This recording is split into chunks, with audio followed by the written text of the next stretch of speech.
Hello and good morning, everyone.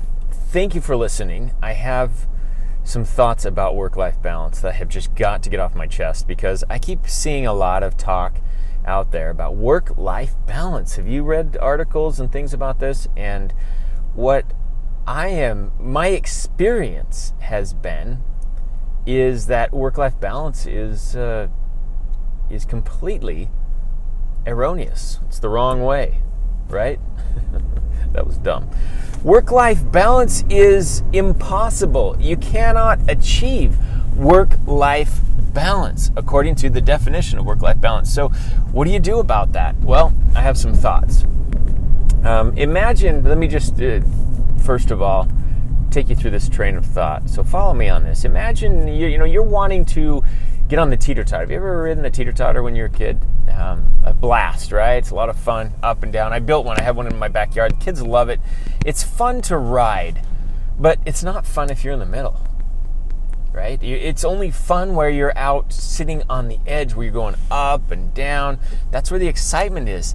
But at the fulcrum, which is where it pivots, that's the most boring place in the whole teeter-totter. Why would anyone sit there or even stand there and expect to get any kind of an experience? Well, that's in our lives. If we're trying to achieve a work-life balance, okay, really and truly, what we're saying is I'm going to do everything exactly evenly. I'm going to disperse my time and my efforts and my energy and my talents 100% evenly across my personal life, across my business life, across my career life, across my family life, and whatever other lives that you have.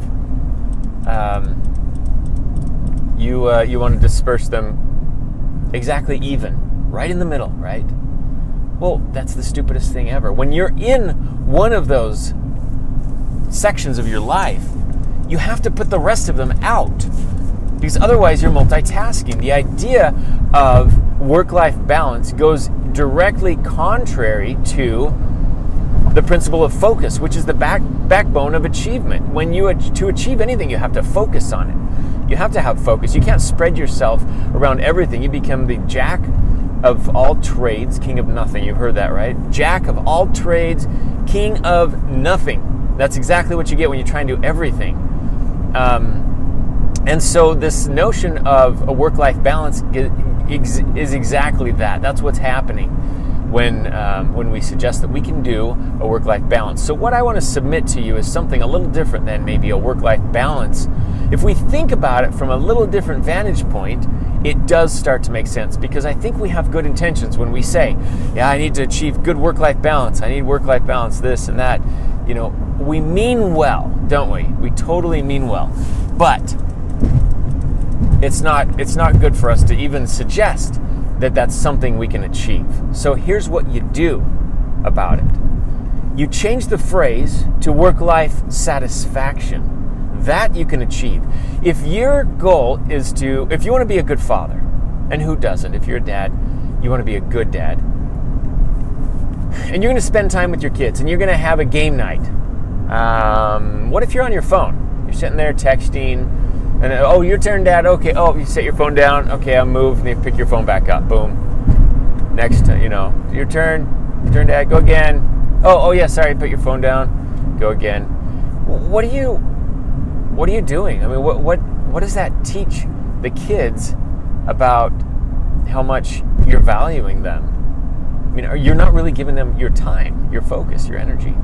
And you're not really giving the person that you're texting to or emailing or chatting with or whatever your time, focus, or energy either, because you keep getting distracted with the game. You fall somewhere in the middle, right?